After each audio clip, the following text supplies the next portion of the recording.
sabihin sa inyo. Sabi nila, masarap daw pag malapit ka sa kusina. Uulitin ko, sabi nila, masarap daw pag malapit ka sa kusina. Pag sa Ascendra International ka, hindi ka malapit sa kusina, nasa kusina ka! Our CSO, the classmate, Master Joseph Lim! Hi po, my name is Joseph Lim. Mas kilala po ako sa pangalang classmate, paglalo sa social media. And currently right now, nagtayo po ako ng isang sarili ko pong networking company.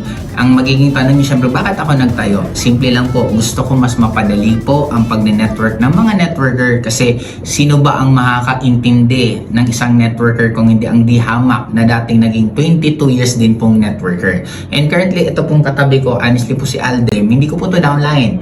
Pero because of our community, natulungan po namin to from dubutin, pwede bang gamitin yung term na as in wala po talaga. Ano bang background mo? Electrician apply. Electrician, sumugal po yan, pumunta po dito sa Manila at sumabay po sa community namin and grabe po ang naging achievement niya. Kaya nga, I'm very honored din na nung lumipat po kami, nagtayo po kami, sumabay po siya agad kasi simple lang tinulungan ko nga to nang wala po akong kinikita ni piso. Ngayon pa kayang may-ari na ako. Basta sa akin po, classmate, gusto pong maintindihan po ninyo na tinayo po namin ang Ascendra International para mas maging madali po ang pag-network nyo, para mas makuha nyo po yung mga pangarap nyo, at para this time, dito ka naman makabawi. Kaya sa akin, sa lahat po ng napipresenta ni Aldem at ng buong grupo niya, ako na po mismo nagsasabi na sumabay. Banggitin yung buong pangalan ng grupo mo para Digital Master PH Community. yun, sa lahat po ng Digital Master PH Community po na headed by Aldem, sumabay po kayo sa kanya kasi ako naniniwala na syempre maganda po, importante ang kumpanya,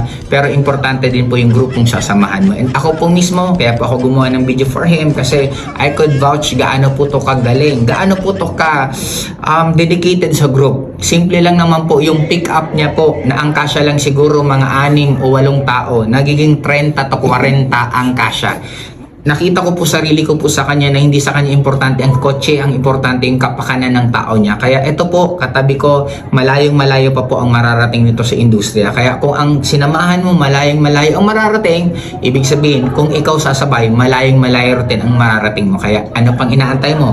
Kung gusto mo maging pioneer ng kumpanyang tinayo ko, na pagkakataon mo na mauna ka naman ngayon, huwag ka na mag-isip pa, sumabay ka na kasi sisiguraduhin ko po sa inyo, magiging napakaganda ng experience mo dito sa Ascendra.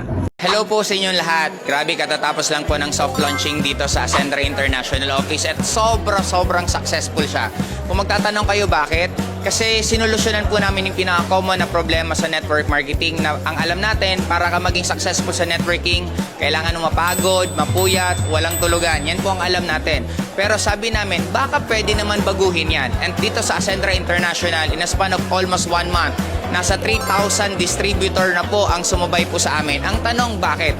Simple lang, kasi pwede naman pala na maging magaan at the same time maging madali at maging masaya ang pagkuha mo ng pangarap mo. Kaya dito sa Ascendra International, yun pong ginawa namin. Yung common dating mahirap, pinadali namin. Yung dating kailangan maging malungkot ka, pinasaya namin. Kaya kung gusto mo na kinukuha mo ang pangarap mo na nakangiti ka at magaan, ano pang inaantay mo? Tara, sama ka na sa Ascendra International.